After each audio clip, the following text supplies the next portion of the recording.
okay, where perimeter is the distance around a polygon, basically, okay. Circumference is the distance around a circle. The distance around a circle, obviously, we can't say, well, it's the sum of all sides, because a circle doesn't have sides, okay? So there obviously has to be a different formula, different terminology, all for a circle. Now, let's talk about a circle for a second.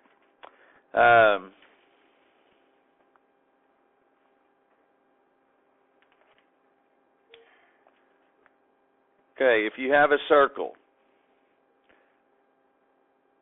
there's always a center point of the circle.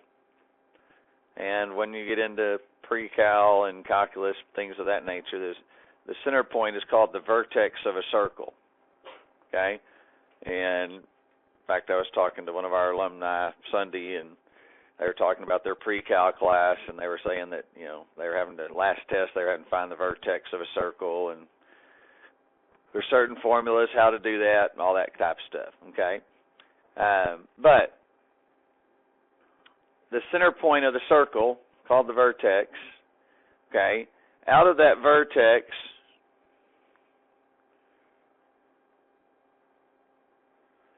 will come a line that goes from the vertex or the center point to the outer edge of the circle, okay, to a point on the outer edge of the circle. All right, now, we call that the radius. When it goes from just the center point to the outside point on the circle, it is called the radius. All right, the radius can be from any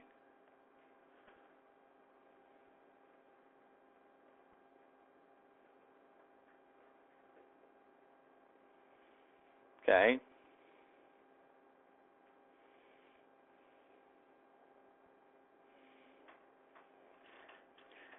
Okay, those are all radius. We call them radii for plural. Sort of weird because you drop the S and it's plural. But each one of those is a radius. Okay? That leads us to the next thing.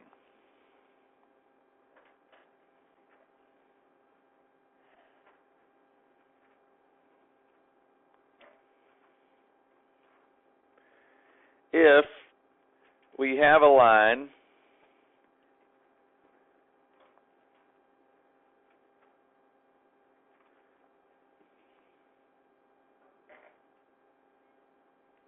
well, I can't draw a straight line this morning.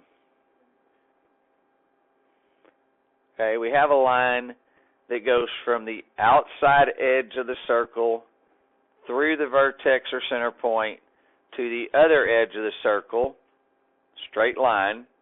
Okay, it is called the diameter. Okay, it is called the diameter.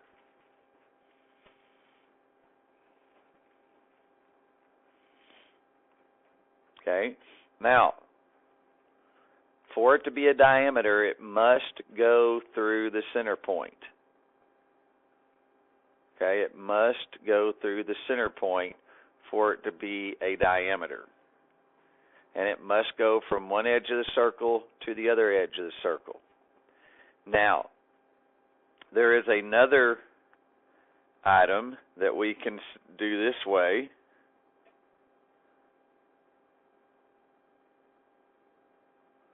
Okay, when a line segment goes from the edge of the circle to the other edge of the circle, but does not go through the center point,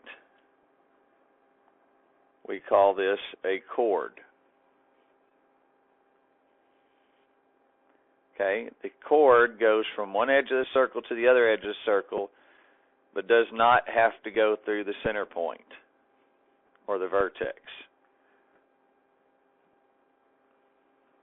Okay, so that's a chord.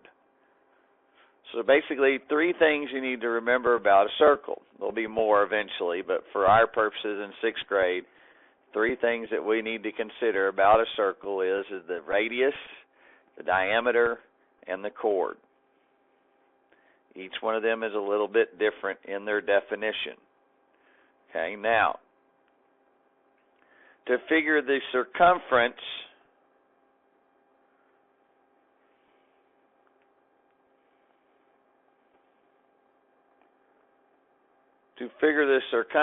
of a circle. Okay, this is the only time the word circumference is used as far as for perimeter, is when you're dealing with circles. To figure the circumference of the circle, there's two basic formulas. The first one is diameter times pi. Okay, now we'll talk here for a second about pi.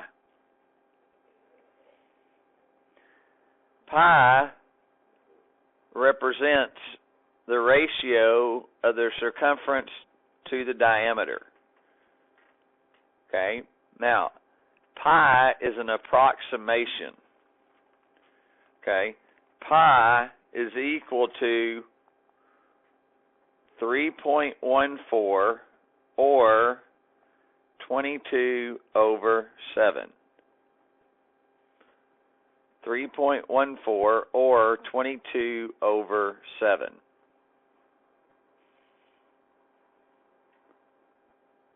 Now, actual pi is an infinite, what we would call an irrational number. It's an infinite number. It goes on forever. Okay? 22 over 7 is a fractional representation of that number. Okay, because if you actually do 22 divided by 7, okay, 3.142857. Well, you can see that it repeats 142857, 142857, 12487. Okay, it repeats that block of digits. Okay, actual pi will continue on forever.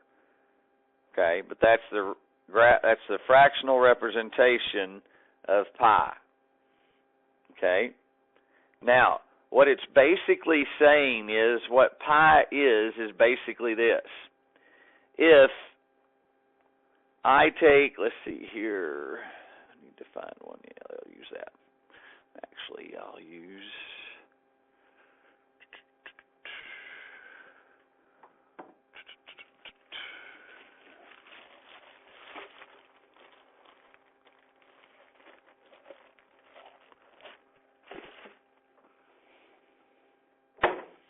okay, if you see this cup, and we count this as our circle, okay, what pi basically says is this.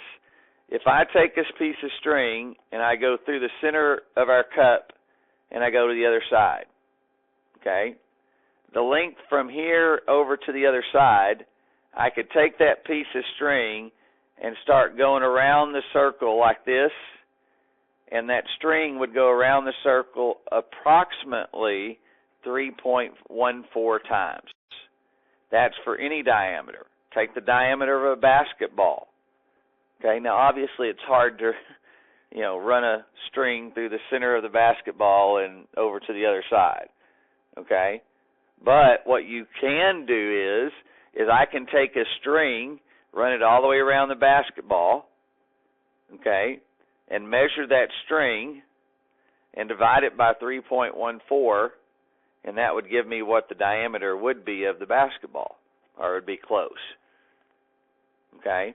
So that's what pi means. Pi is saying that if I take any diameter, okay, of a circle, it'll basically go around that circle 3.14 times. All right? That's what pi, and that's what the circumference is talking about. Okay? Now,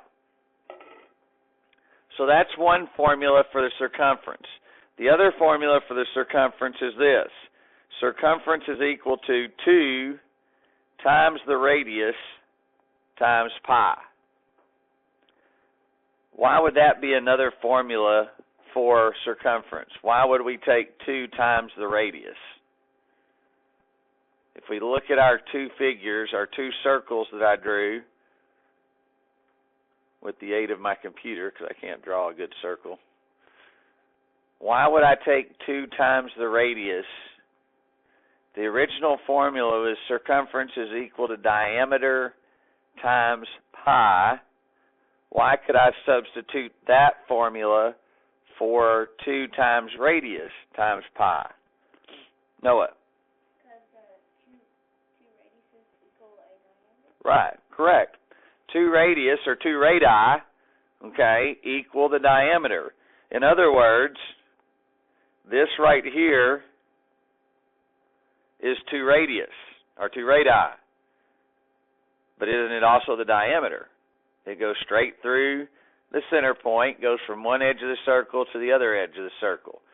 Just like our diameter here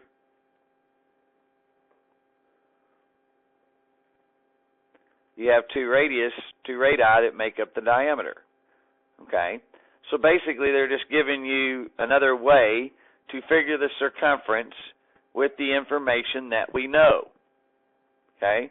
The radius is half of a circle, so 2 radius or radii would be a full circle. Okay? Now, let's look at an example of a problem.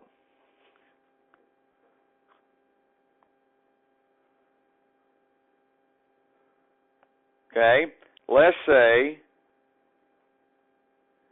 that my diameter is 20 feet.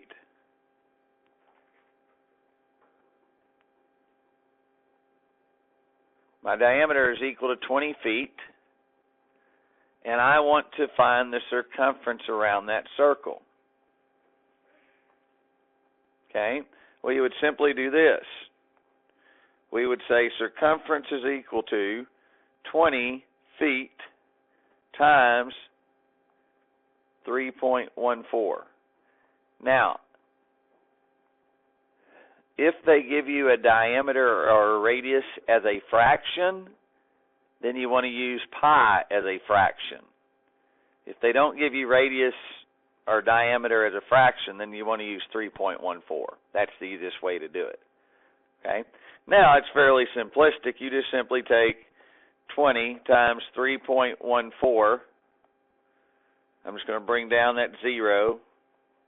Then I have 2 times 4 is 8. 2 times 1 is 2. 2 times 3 is 6.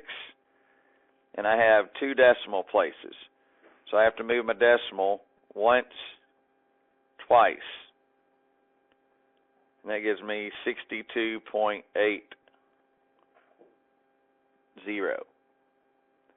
Now, so that is the same thing as circumference is equal to 62.8 feet. So they're basically saying that around that circle that has a 20-foot diameter, if you were to walk around that circle, it's going to be 62.8 feet.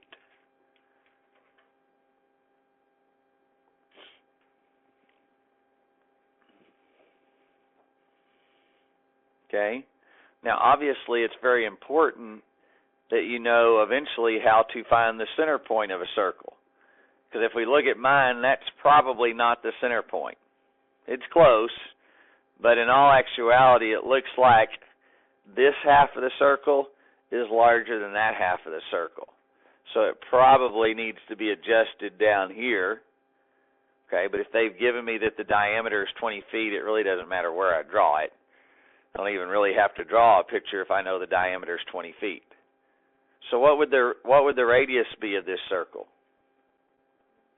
If the diameter is 20, what would the radius be? 10. Okay, because why? Radius is half of the diameter. Okay? So the diameter here is equal to 20 feet. Radius is equal to 10 feet.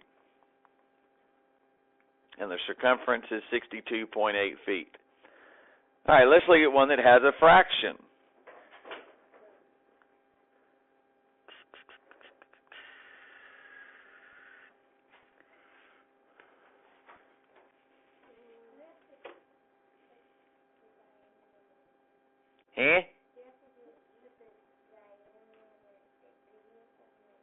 No, I just did that to make sure we understand the difference between the two.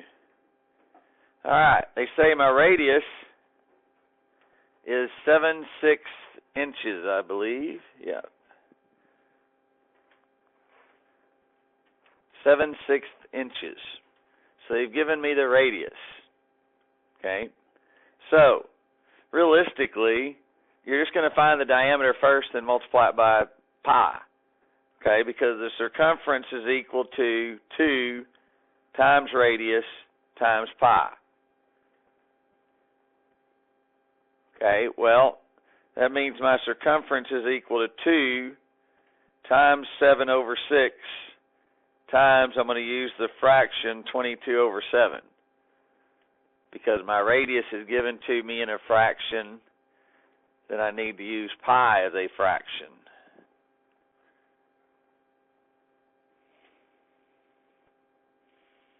Okay, well that gives me this. That's 2/1 times 7/6 times 22/7. Now, remember when we're multiplying fractions, we do not have to have common denominators. Okay? But we can cross-cancel. Okay? So we cross-cancel. 2 goes into 2 one time. 2 goes into 6 3 times.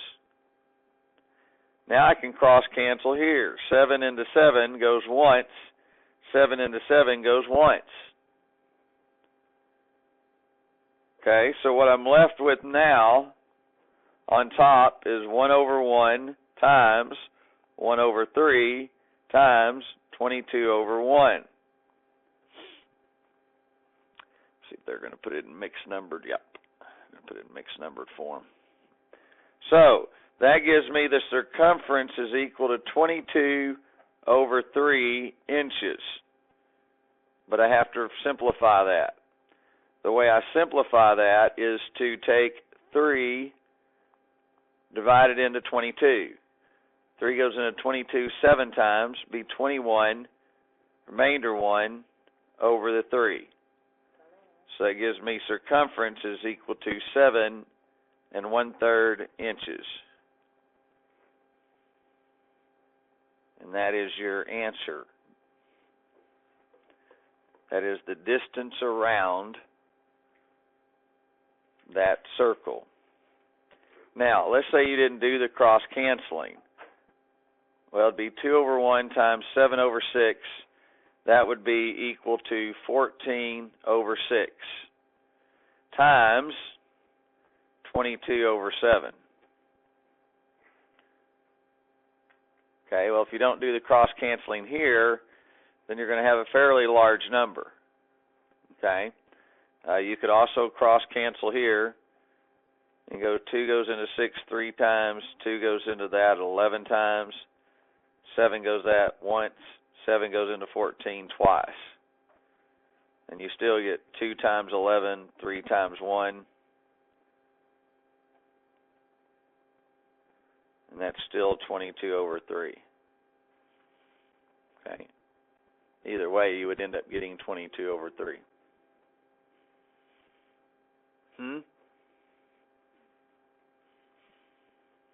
All right.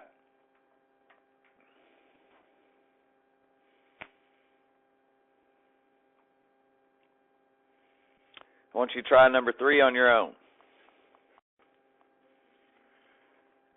Try number 3 on your own.